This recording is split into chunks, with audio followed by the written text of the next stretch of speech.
Assalamualaikum warahmatullahi wabarakatuh. Salam hormat kepada Bapak Pengawas UPIN BPG 2025. Perkenalkan, nama saya Muhammad Ali Maksum. Saya sebagai guru di MTS Bustanul Ulum Biti, Bucur Timur, Kecamatan Batu Marmar, Kabupaten Pamekasan, Provinsi Jawa Timur.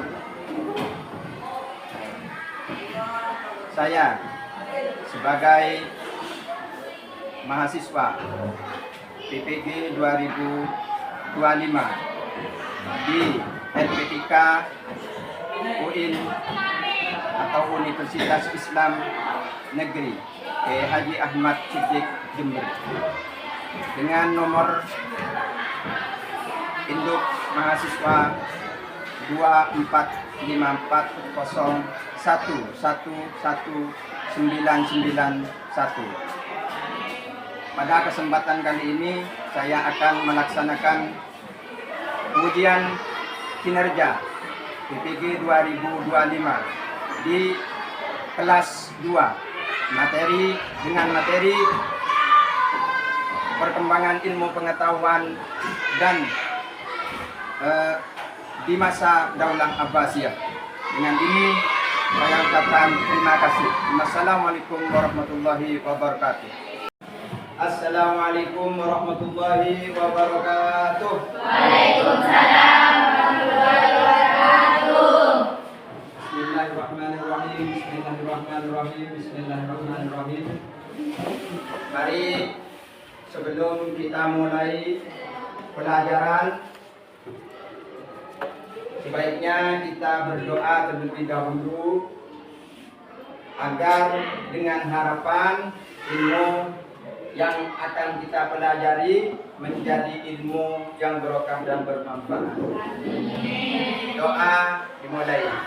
Bismillahirrahmanirrahim. Raditu billahi rabba wa bil islami dina wa bi Muhammadin nabiyya wa rasula.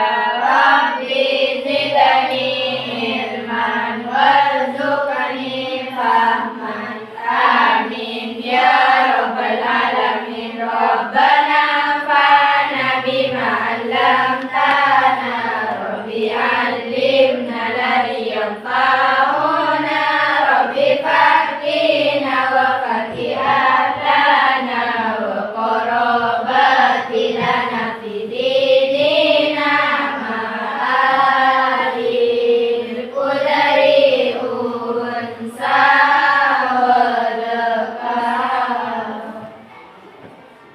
Bismillahirrahmanirrahim.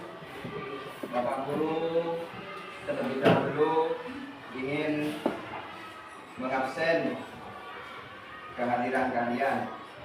Yang dipanggil harus mengatakan hadir. Hati.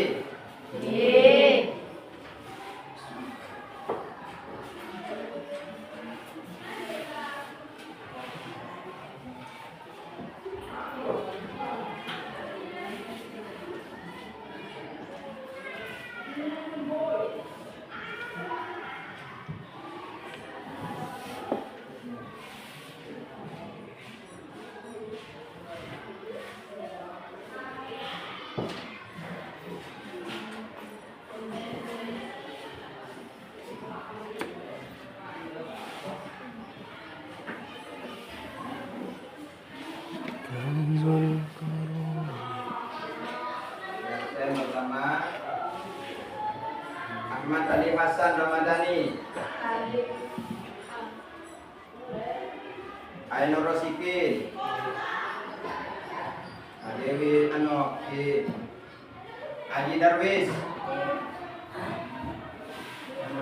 Dina Wasiko, Elis Piana, Fahmi, Awal Zaskia, Fitria, Hasanah. Intan.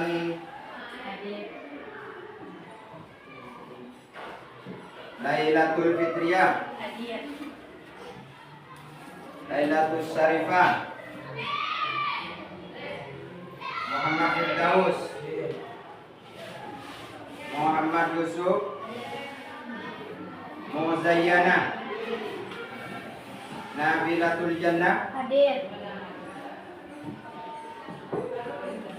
Nurul Azimah. Rika Mistiah Ali. Romi. Sekarang Romi. Saifur Rahman. Sarah Safitri. Hadir. Sofa Zahratul Aulia. Hadir. Sofiatus Soleha. Yanti Musarrofa. Zaskia Putri.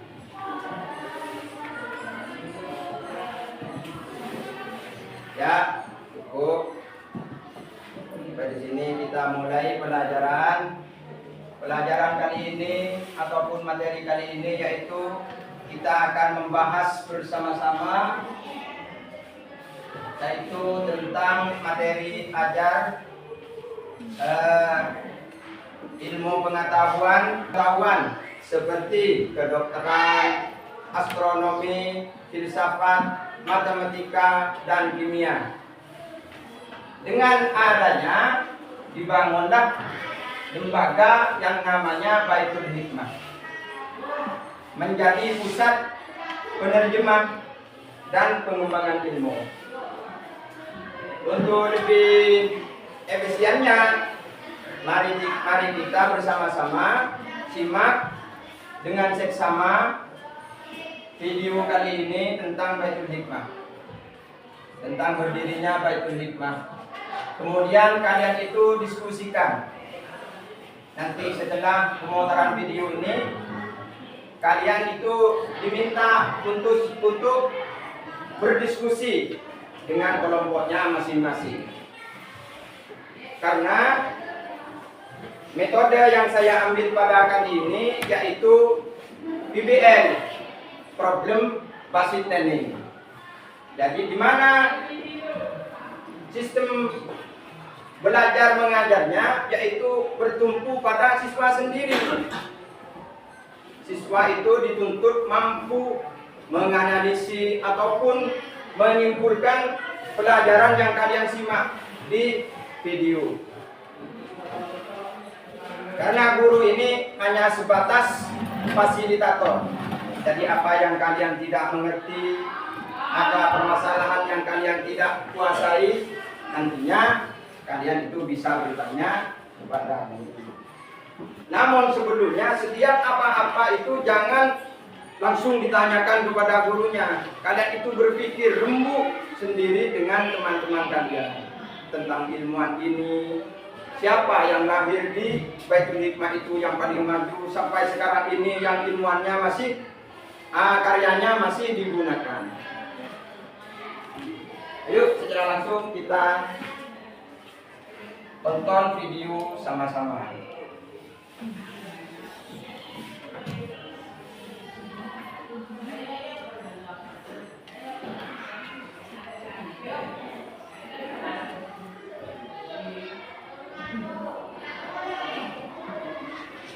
Wasit pembuka Ankara di Turki. Ia secara pribadi memimpin ekspedisi untuk melestarikan perpustakaan di sana dan mengangkut setiap koleksi buku yang berharga ke pusat kehalifahan Abbasiyah di Baghdad, khususnya ke Baitul Hikmah. Namun, pada masa pemerintahan Harun al-Rashid, perpustakaan tersebut masih dinamai dengan Khizanat Kutub al-Hikmah.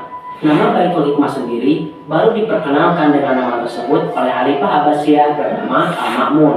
Berdiri sejak tahun 815 Masehi, Baitul Hikmah dipandang sebagai salah satu perpustakaan terkemuka dalam sejarah Islam yang muncul selama zaman keemasan Islam. Pada masa Al-Ma'mun, perpustakaan telah disempurnakan dan para pengunjung yang ingin belajar dan menetap di sana pun semakin banyak karena memang Al-Ma'mun sangat welcome dan benar-benar memfasilitasi dalam bidang keilmuan. Secara historis, peran Baitul Hikmah secara luar biasa telah mengadaptasi kekayaan intelektual untuk melayani para cendekiawan, ilmuwan, dan pemikir di seluruh dunia, serta menjadi perpustakaan dengan sejumlah besar buku terjemahan dan karya tulis, manuskrip, peta, dan buku-buku lain dari peradaban Yunani, Persia, dan India. Sebagai hasilnya, dinasti Abbasiyah membangun tempat yang besar dengan banyak ruangan dan aula yang berisi semua literatur yang dikumpulkan dan dibagi menjadi beberapa bagian dan kelompok, di mana setiap bagian atau kelompok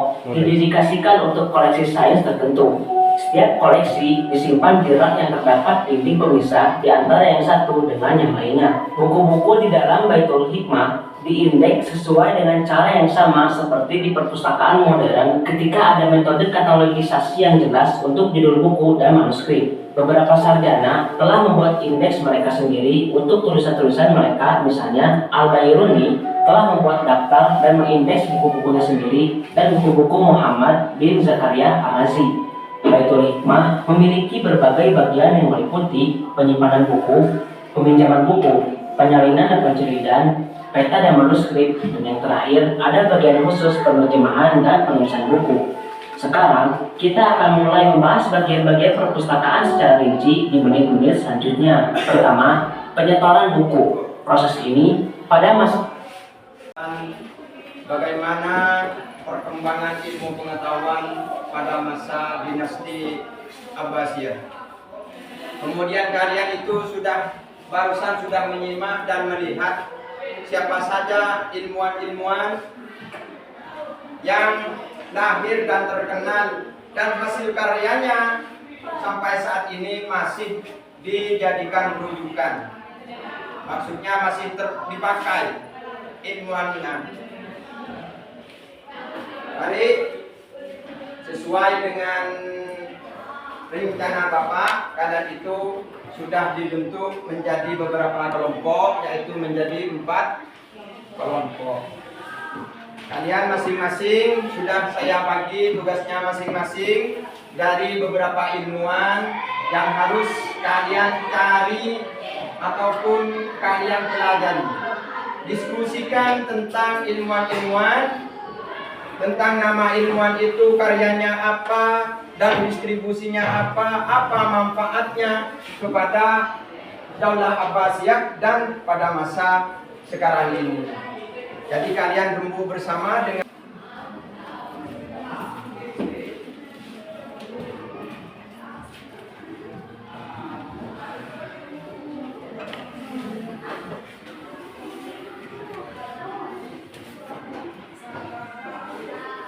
Melalui karya-karyanya, Al-Farabi berusaha menjelaskan bahwa agama dan filsafat tidaklah bertentangan, melainkan saling melengkapi dalam menjadi kebenaran.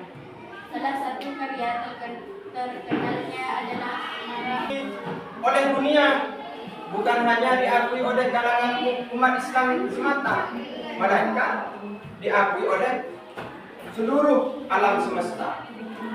Sepertinya tentang penemuan Al-Jabar barusan yang sudah dijelaskan, seperti Ibnu Sina, yaitu tentang kedokteran. Sampai sekarang ini karya-karyanya itu tetap dijadikan rujukan di dalam ilmu seperti Ibnu Sina dan lain sebagainya itu. Kalian sudah paham? Kalau sudah paham, ya mudah-mudahan ilmu yang kita pelajari, pelajaran yang kita pelajari menjadi ilmu yang bermanfaat. Amin. Menjadikan kita manusia yang beretika. Amin. Akhlakul karimah, sehingga kita menjadi manusia yang diterima di setiap kalangan, diterima oleh negara, diterima oleh masyarakat, diterima oleh keluarga. Dengan harapan ala hadirin niyah wa niyatin sholihah. Assalamualaikum warahmatullahi wabarakatuh. Waalaikumsalam warahmatullahi wabarakatuh.